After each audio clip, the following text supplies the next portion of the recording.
Do you want to learn more on how to put money to work in regenerative food and agriculture? Follow our video course via investinginregenerativeagriculture.com/course or in the links below. Now, on to the podcast. What is a startup studio and why are they fundamental for the future of regen food and ag?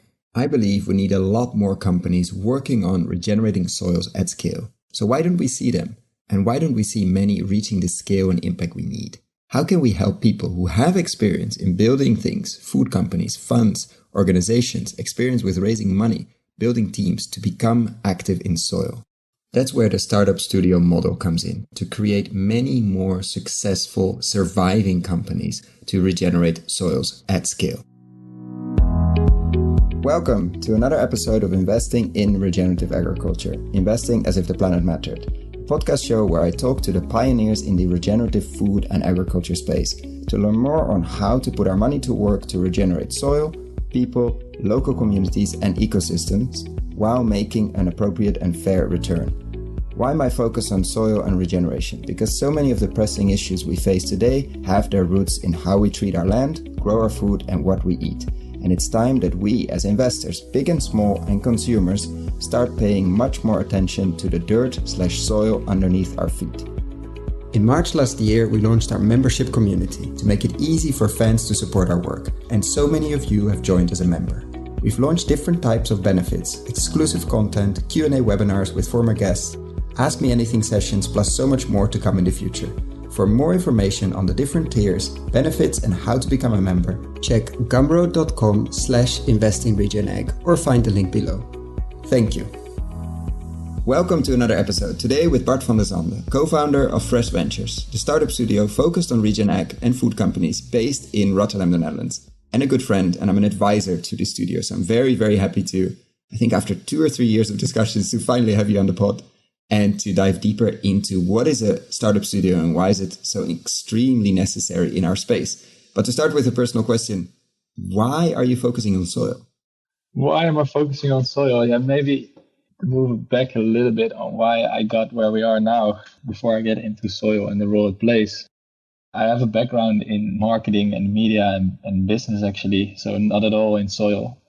And actually, before I handed in my thesis, I joined an entrepreneur. I joined a company which I ended up co-owning. And I got into this entrepreneurial ecosystems by being a startup myself and trying to find out how it works and the fundraising and building an organization and all that stuff. But we pivoted our own model towards our clients being co-working spaces, innovation, ecosystems, startup ecosystems. And in that period, that was growing quite fast as well. So I got to learn about the questions that were going on there from the two sides, actually. On the one side, we were a startup and we were invited and supported by these infrastructures. But on the other side, we were also trying to deliver value to organizations that were doing that. And in that period, I was learning a lot and got very much interested in how and why startups fail, why they succeed, how can we do better for our personal use, obviously, but also in a more general sense, how can we build strong startup ecosystems and healthy businesses.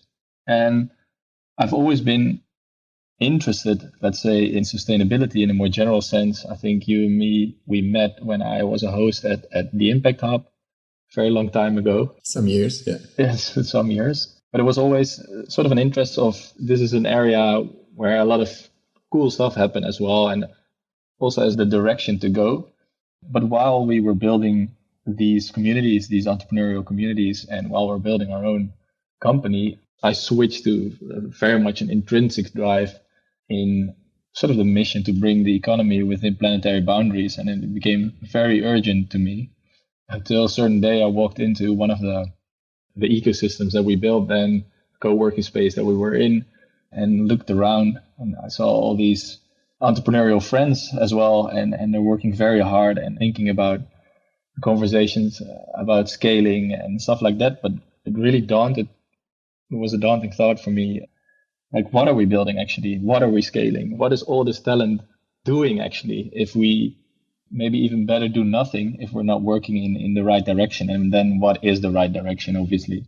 So That's when I founded Impact Express, an organization 3 years ago with my partner Huub Dekkers, and where my interest was really born from the idea of how can I get, well, my personal talent and time, but from all this entrepreneurial talent and this way of working on building healthy organizations into the right direction.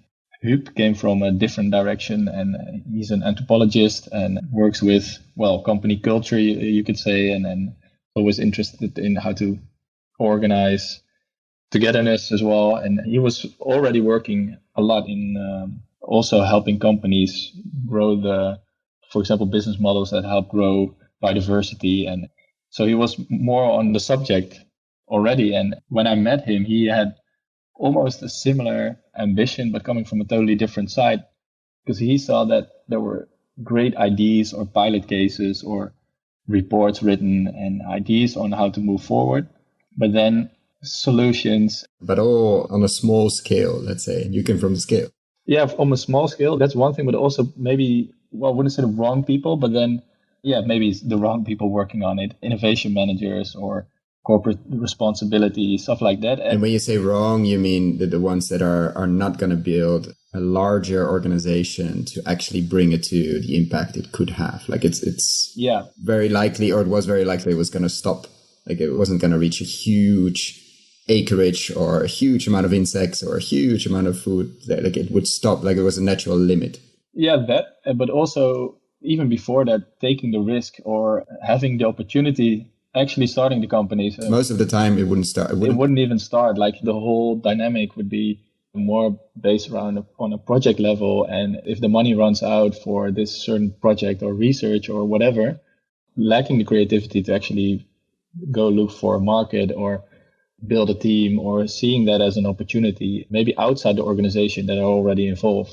Sometimes it's hard to have a change or create a change within an existing organization. There's only that far that you can go. You have to convince a lot of people, but then the lack of entrepreneurship to get this off the ground. And in that period, obviously you and I had conversations as well. You introduced me also to soil and regenerative agriculture, but also to the impact investment side, and sharing stories of impact investment being, well, still niche, but a growing pot of money, but also a lack of investable teams. So this is very much what we've been doing the past 3 years, trying to find ways to enable people to start using their talent and time to build organizations or become part of organizations that work towards an economy within planetary boundaries and moving closer to soil. It's funny that you say investable teams, not investable entrepreneurs. Okay. Why is that? You mean individuals instead of teams? I am sure it's deliberate, but it's I mean, I only asked one question, but we're going to sideway many times, I think, in this conversation. So let's start here.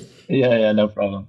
Now, obviously, I think many investors also look for teams instead of a single founder organizations, mainly because of the success rate. I think you need different skills, different types of knowledge, and that are quite impossible to find in one person. So building complementary teams is, I think, a very important part of the success of young companies or companies in general. And I think also that teams is such a big part of the failure or the success of a startup. That's the reason why I said investable teams probably, and not enterprises, so to say. Did that answer your question, Koen? Absolutely, yeah. And I think we're going to look at that. We'll get into it a little bit more. Yeah, in the startup studio model, because you said these 3 years, I've been looking at ways for startups to be more successful, or for more startups to be successful. And you stumbled upon, or you found this model that has been used in many other sectors, actually, but for maybe many people on the podcast is new. Like, what is a startup studio? It's not a TV studio. What should I imagine when somebody says a venture builder or startup studio? What do you answer when people ask that? Because I think you get that question all the time, but I'm obviously curious to bring it to this audience. Yeah, for me, a startup studio is an organization that use a repeatable process to build new ventures from scratch. There are different ways and different shapes and forms of the startup studio, but the main thing is that it's really looking at what can go wrong, so to say, and what are the reasons startups succeed or fail within, for example, a specific niche that you're working in, and how can we from the beginning on organize on decreasing the risk and do it in a repeatable way. So I think the average of the startup studios lies around almost 4 ventures a year created. So it's very early stage. It's the beginning of the pipeline. So if you accelerate the model, for example, way more, well, a lot of people know that. Meaning that you come with a company that needs to be sped up, but in this case, it's really starting from scratch. It's starting from scratch and it's coming from different angles, I think. So you have also investors that started working, for example, with great teams first. You have programs like, for example, you have Entrepreneur First in the UK and Antler. Both of them are actually international, that really only focus on building great teams and then trusting that they will build good stuff. So co-founder matching being a big part. Some studios do a lot of it in-house. So basically you're saying that they start with a team that doesn't have a concrete company idea or focus yet. Basically, like you said, trusting that they will find a great team finds a great company. Yeah. It can. Some studios start with developing and validating ideas themselves because that's probably what they're good at, and then they attract a founder or a founding team and work towards a spin out or an exit. But you can also, that's what Entrepreneur First and Antler, for example, are doing, are really only focusing on the co-founder matching and trusting that if you have a good team and you bring them together, they will build good stuff as well. And I think that's also a big challenge. Also what we found in the conversations we've had, like finding a good co-founder and finding the first people you build with is very hard. And there's a part of the key as well, I think, in helping that, especially if you talk about, if we go to, for example, regenerative or the food system, maybe I think there's quite a big gap between people that actually know what needs to happen or have long-term experience within the food system. And on the other side, people that have experience in building organizations or commercializing solutions or finding working business cases. There's quite a big gap now, I think. It's hard for these people to meet. So on the one side, these, well, let's say entrepreneurial people, they have difficulties, and probably those are people that write you as well because they start listening to the podcast to learn more about regenerative agriculture, but it's a long learning curve. So how do you meet a co-founder that is good at that? And on the other side, you see that as well. So doing the co-founder matching is something that can already add value. Absolutely. And I see it a lot, actually, people reaching out that are not from the food and ag space. They don't have a farming background and they get enthusiastic. They get hooked on soil, let's say, or they get hooked on ocean regeneration. And they use the podcast as education, which is amazing because it's one of the reasons why we share them, to take you on the journey with us as we are learning. But then the next step is, okay, what am I going to build? What am I going to join? How can I be professionally involved in this space and not just as a consumer or as a client or as an investor? How can I be entrepreneurial in this space as well? And what would you, because you're funded or you're fundraising at the moment, but you're also partly funded, like this is going to happen. You're going to do, the startup studio is happening. What are the next steps, or what are the steps for somebody to imagine what a process of a startup studio, in this case, focus on regen, food and ag, looks like? Yeah. So for us, I think to pedal back a little bit, what you said is like finding this space to start and how to start. I think that's what we are trying to solve. So to build this bridge with the startup studio that we have now. So it's called Fresh Ventures. And what we're trying to do is build a process for people to get involved. And if I would get a little bit more specific, what we're going to do this year, sourcing around 30 people, so a group of people from Europe, and get them to Rotterdam, multidisciplinary group. So a combination of people that have experience in the food system or CTO, let's say, a lot of knowledge, for example, on soil or a specific area within the food system, and more people that can help build these organizations. That's one thing. And on the other side is what we call the opportunity due diligence. And it's also, if you look at the studio model, like doing your own pre-work, so to say, in developing what do we actually need to build. So I think that's also a differentiation, or sort of a translation of the current studio model, is that it's not just about building working companies that are able to exit and create a return, obviously, but it starts with a challenge. So if we start with a challenge and we look at the transition towards regenerative agriculture to regenerative and circular food system, what is actually lacking right now? What is actually need to be built? And building sort of almost a database of challenges and opportunities, maybe business cases that work or that is worked on by pioneers, but is not going fast enough, or they recognize that they're not the right people to bring it forward. And using that as a basis, you could say sort of all these ingredients together in a program, a 4-month program, with the goal to find, well, first off, obviously, on a human level, a connection, because you cannot force it. Obviously, it's not like you guys have a great fit on a profile level. You should work together. It's very much a personal thing. So no, it's not, no. Yeah, it's something else. And so process of, I think, also building a certain mindset, that we can go into that a little bit later, but building a certain mindset, finding the right co-founder, finding a match between founders and a certain ID or challenge area. So people have obviously certain skills, certain interests that will gravitate them towards certain areas, which is needed also to be dedicated to the level that to get up in the morning. Yeah. To get up in the morning, and when it gets really rough, to keep going.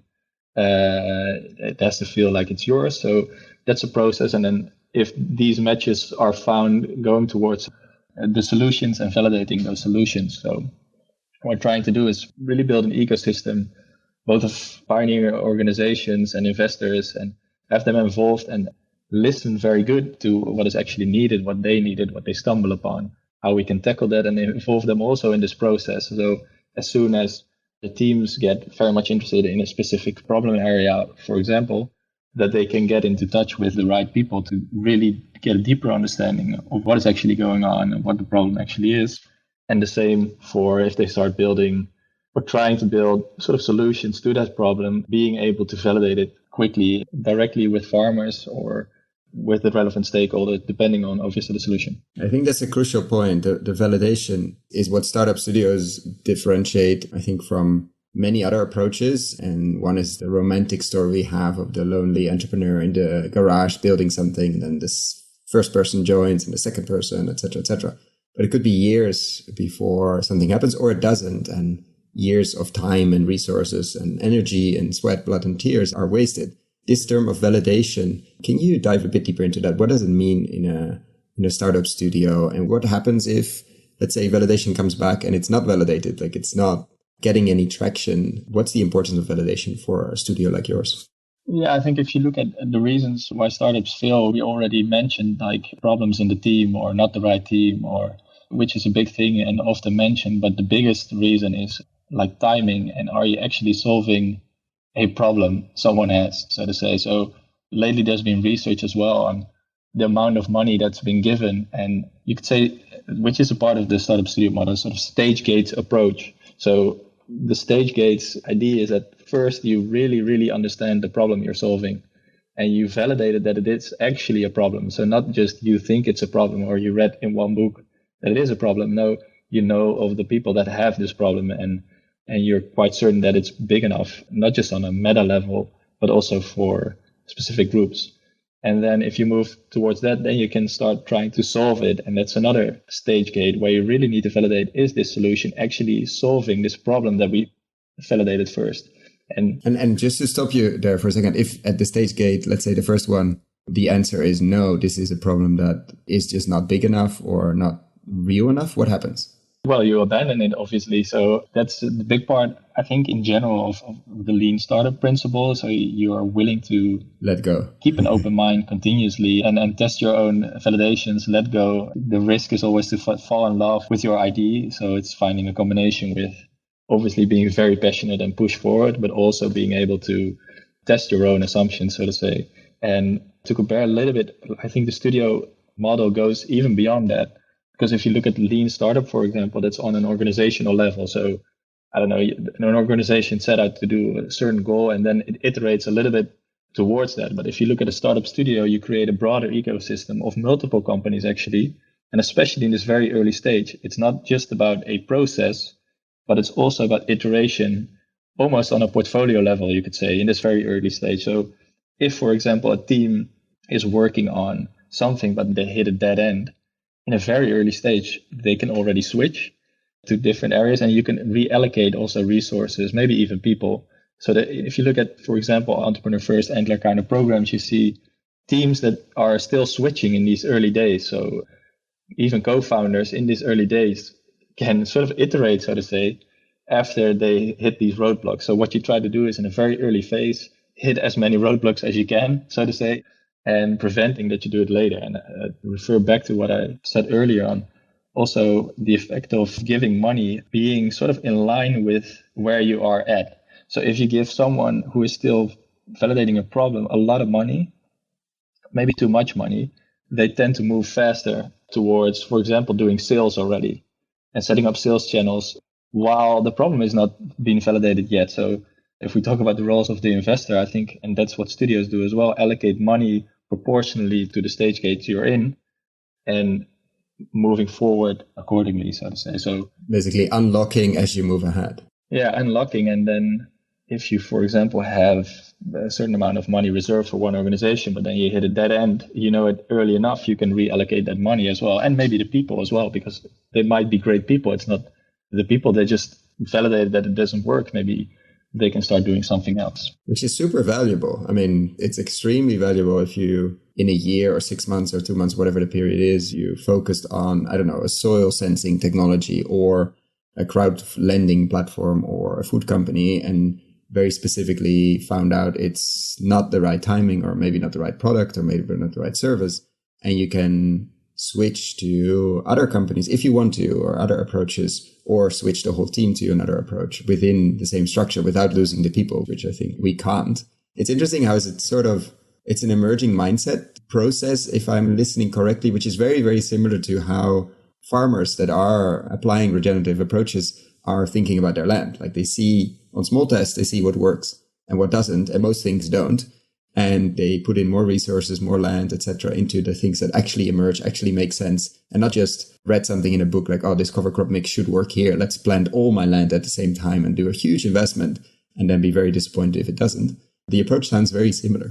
Yeah, I think we can learn a lot from the regenerative approach and from farmers and from different industries. And it's also, as we said, sort of a mindset. And that's something, if we want to connect to soil, I agree. It's about also the way we build businesses.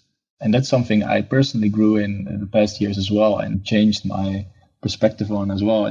It's not just about, all right, this is a studio model and this is a way like technology companies can be built or companies can be built. All right, let's start building regenerative companies. And that's it. It's also the approach you take in how the companies are actually built. What does an organization look like if we are trying to build a regenerative economy or really an economy within planetary boundaries?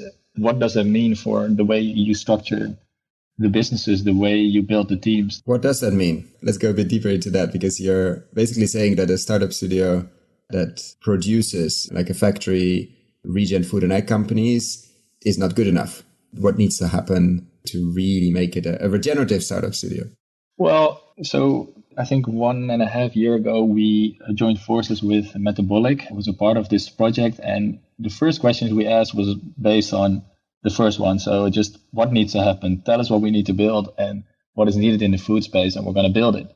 But as our conversations progressed, we started having these discussions also about what kind of organizations are we actually building? If we're trying to find systemic solutions, which we are focused on, how does an organization stay focused on having a systemic impact? And that's just not just setting out for a goal in 20 years and keep on sailing towards a goal. It's being able to adapt as well. So one of the things that we got into is obviously the organizational, the legal structure almost. That's also been a part in your podcast. And that inspired us as well, the steward ownership model. So we've been in a great contact with Purpose, and they partner with us in this as well. So all the organizations that we build, try to build them in a steward ownership structure, and also together with the investors that we have involved, really have a critical look on how do we organize the organization itself, and how do we make sure that not just the goal it has is towards a regenerative food system, but the organization itself is able to adapt and stay impact driven for the long term. And I think steward ownership for now is one of the tools we have in that direction. As a legal form, yeah. Yeah, obviously there's also a lot of pioneering going on there as well. And we have to find it out together. But I think these are the questions you start asking. And now we start with steward ownership. And but it can go a lot deeper. So that's on the ownership side. That's, I think, a very important side. And then I think the ownership is fundamental, because I remember from the interview, and I'll link it below, obviously, with Armin, which has been 2 years ago, maybe more, like the ownership question: who owns the steering wheel of your company when push comes to shovel? Like when it really, really matters, is it you as the investor? Is it your family? Why should it be you? Can it be sold if somebody puts $500 million on the table? And thus, do you lose the purpose and the long-term view? And I find their work and other work around it on ownership extremely interesting. How do you make sure that the organisms and organizations we create or we help create keep their long-term view, even if the people change, even if the investors change, even if a lot of circumstances change? How do we create almost eternal companies or organizations that can really have the impact we need? Because this is not a 5-year game or a 10-year game. We're playing a much longer game here. We need the underlying structures to help that, because otherwise we're just going to create another generation of companies that's going to be sold by the first generation of entrepreneurs, and then most of the impact is going to be lost. So I'm very happy, but I know it's very difficult because the legal frameworks around entrepreneurships aren't really ready for steward ownership yet in many cases. So you're not only bringing a startup studio model to Regen Ag and Food, but also actually pioneering ownership structures. So I think the legal work could be quite challenging. Yeah, I think luckily it's on both sides. I think almost all sides. If you look at Startup Studio, it's really accelerating. The amount of studios are doubling every year. But also, if you look at steward ownership, it's accelerating very much. Also, the impact investors we've been in talks with, when we got into conversations, I sort of introduced them to steward ownership, and you have a very interesting conversation. And now they are doing deals with companies way out of my reach, which are steward owned. So they have actually more experience in making actual deals that are steward owned, which is very, very valuable, I think.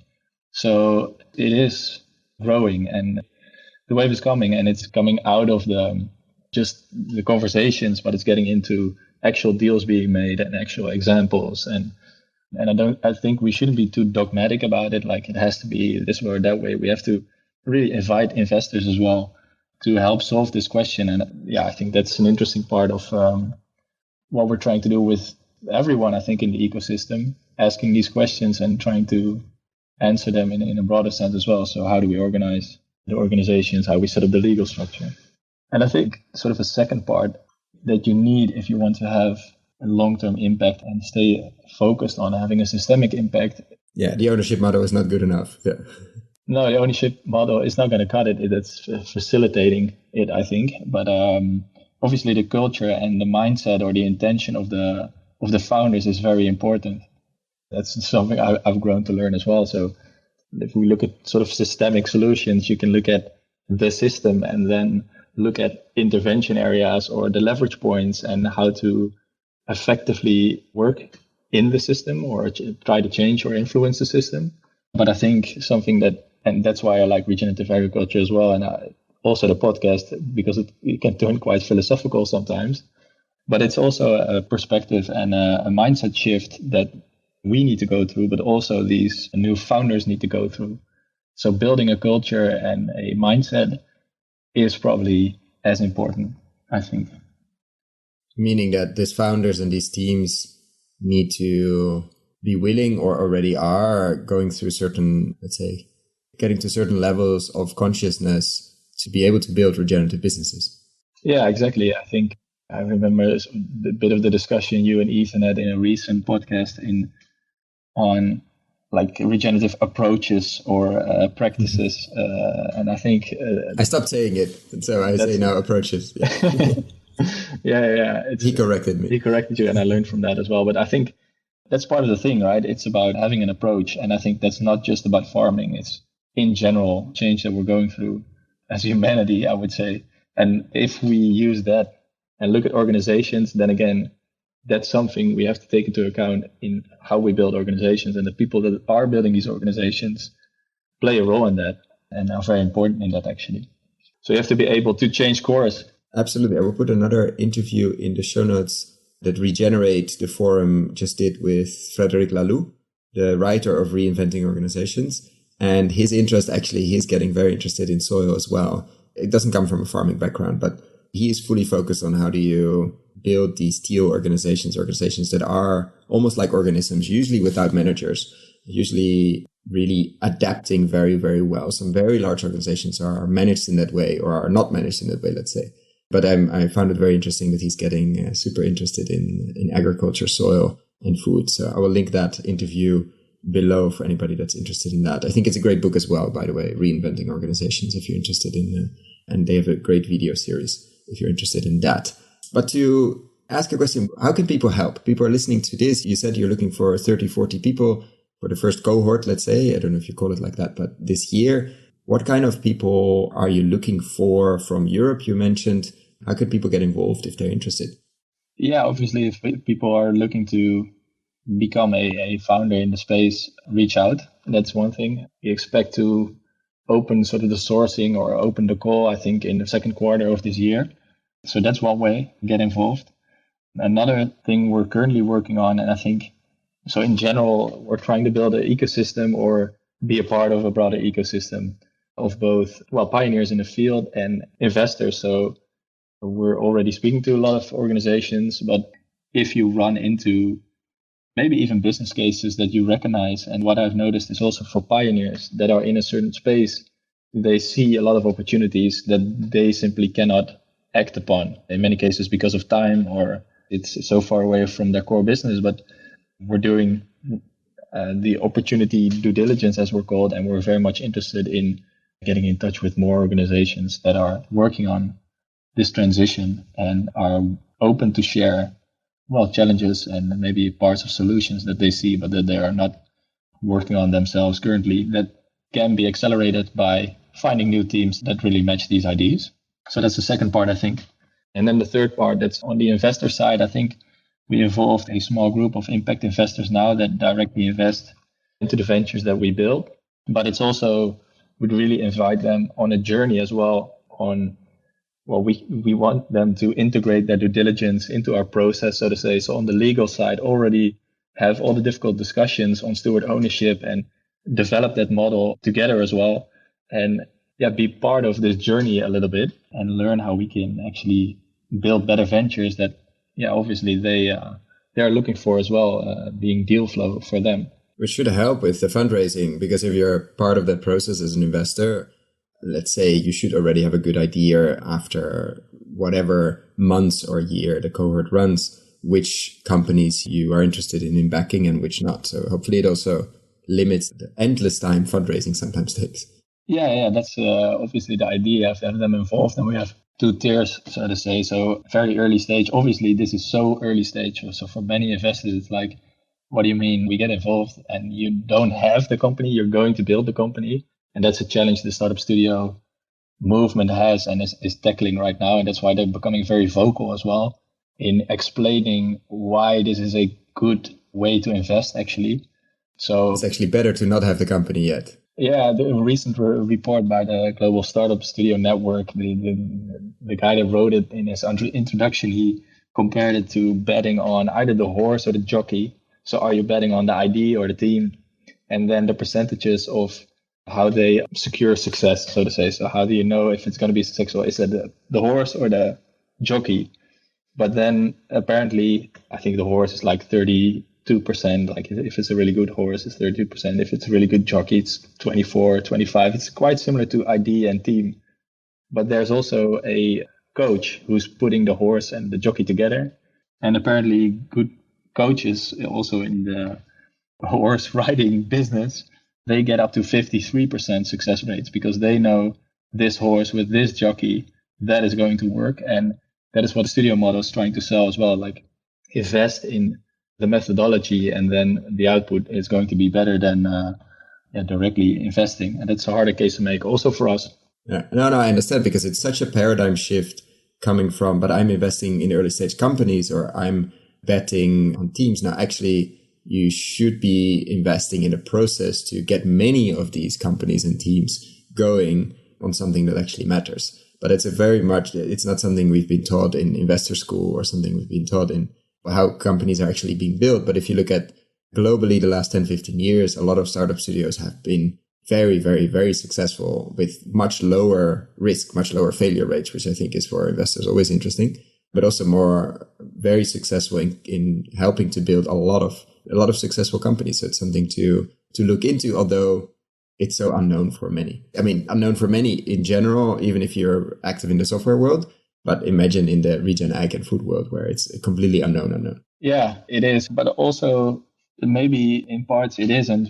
For example, if you look at an organization like Commonland, I think who are quite well known. And if you look at their approach, and obviously they're focused on the landscape, but they generate new businesses as well, or while they're changing the landscape, and they obviously have different outputs and different crops or returns coming from the land, and they build companies to also build a market for that, and that's already working. It's about standardizing that, and also that's I think a big challenge in showing that it works, obviously. So it's very early stage and a big risk because the returns are coming in these past 10 years, but also finding a business model for this very, very, very early stage and having that work. That's part of the challenge I think that we are trying to solve. That it's and to ask a question about that, let's say you had almost unlimited resources. So you had an investment fund of $1 billion or €1 billion in this case. What would you focus on tomorrow morning? Or what would you focus on today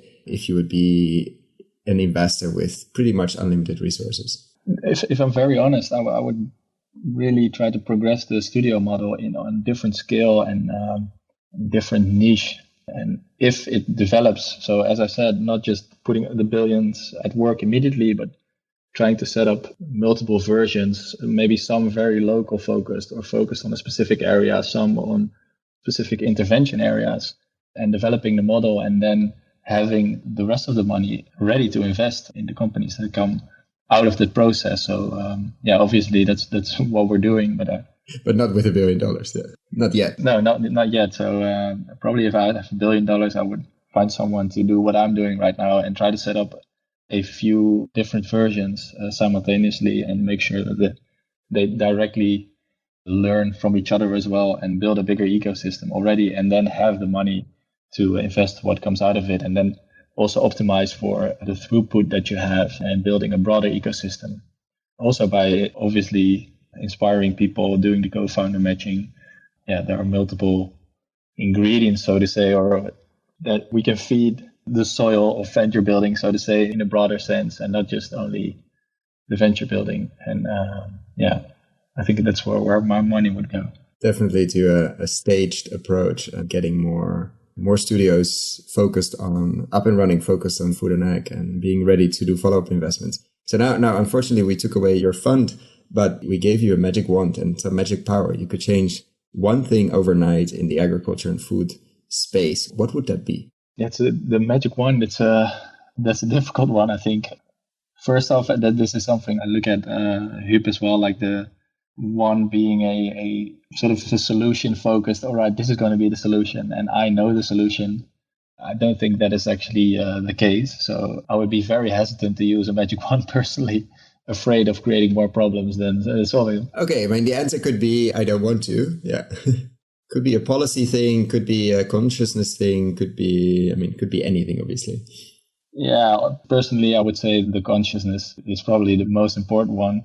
If we've all changed perspective, and I'm not even there yet, but I think if you change the perspective, then we're going to build different companies. We're going to build a different food system, obviously. And yeah, if you need a super practical example, maybe enabling more and more people to also free up their time to go through this process and to start building organizations. So I don't know, if we would wave a wand and have a sort of a basic income for everyone, universal basic income that everyone can get on their journey and also actually start building organizations a little bit easier than it is now.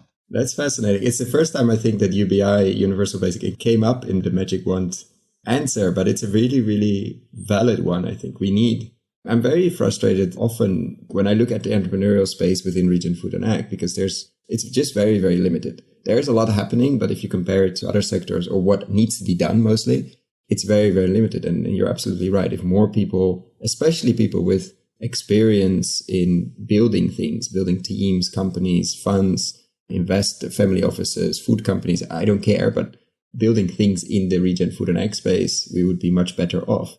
But giving people more the opportunity to do that UBI could be an interesting tool of that. Thank you so much for that answer. And thank you. I want to be conscious of your time today and diving deeper into the studio model. I don't think it's the last time we're going to be checking in for sure, because I'm very, very curious when the cohort starts and when the first things come out of it, because then it becomes very real, and often probably many things you thought about are not working as they should or as you thought, and then you're going to be iterating. So I'm very much looking forward to check in when the works are really, really starting with live cases, processes, gates that are going to be open and closed, investments made, etc., etc.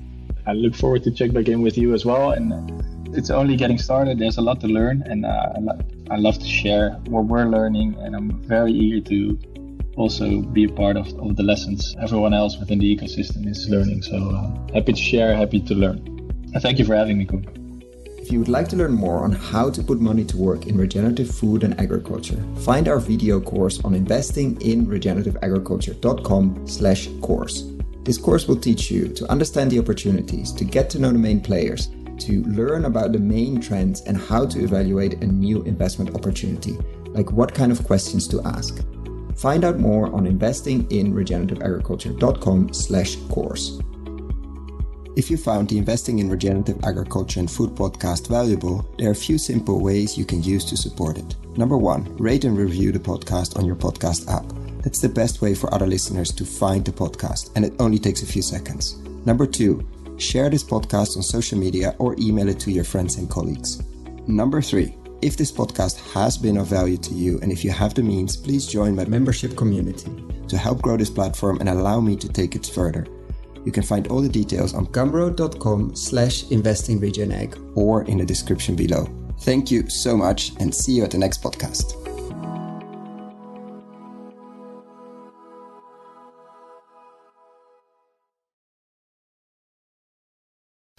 Dear friends of the podcast, I'm super excited to share with you the online video course Investing in Regenerative Agriculture and Food. How to put money to work in regenerating soils at scale and growing a lot of tasty food while doing it. Why are we doing this course? After 100 interviews and more than 100 hours of audio asking the question how to put money to work in regenerating soils, and have been following the space since 2011 and recording these podcasts since 2016, we thought it was time to share our lessons learned. What have we seen in the space over the last years? How have we built our decision-making framework? What to focus on with the podcast? How have we picked interviewees?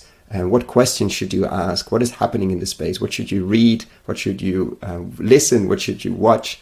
How to approach this space? For whom is this course? You, the soil builders and investors in this space. The soil builders, people working in this space, entrepreneurial farmers, fund managers, vehicle builders, crowd investing, platform builders, agtech companies, farm-to-gut food companies, permaculture, keyline designers, holistic management consultants, etc., etc. People that are building soil at scale. And the investors who are putting their own money to work through their family office or as private individuals, or people who are putting other people's money to work through foundations, institutional capital, banks, insurance companies, etc. Is this course free? No. This is pay what you think it's worth. Meaning, I have no way of knowing what this course will be worth to you. And I'm very aware that among the listeners of this podcast, we have people with very different means. So I'm inviting you, if this course is creating value to you, and if you have the means, to consider paying what you think it's worth. Thank you. So what is this course? It's currently a series of 17 videos, mostly ranging from 10 to 15 minutes, plus PDF slides, so you don't have to ride along. We're going to look into why invest in regenerative agriculture and why extractive agriculture is so risky, how to invest, what kind of frameworks you could and I think should build, what to invest in, what kind of co-investors you could find, or what kind of investors you could find if you're a soil builder. Every lesson will have a digging deeper part where I will share what kind of reports, what kind of interviews, what kind of videos you can look into if you want to dig deeper. We're going to look at nutrient density, landscape design, and a lot more. So what is it not? It's not a list of investable deals. Unfortunately, that doesn't exist in this world. We're really at the beginning of the regenerative agriculture and food revolution. It's also not investment advice. Before making any investment, please find professional investment advice. So get ready, get a cup of coffee, a cup of tea, or whatever you're drinking. Click on the link below, sign up, and I'm really looking forward to your feedback.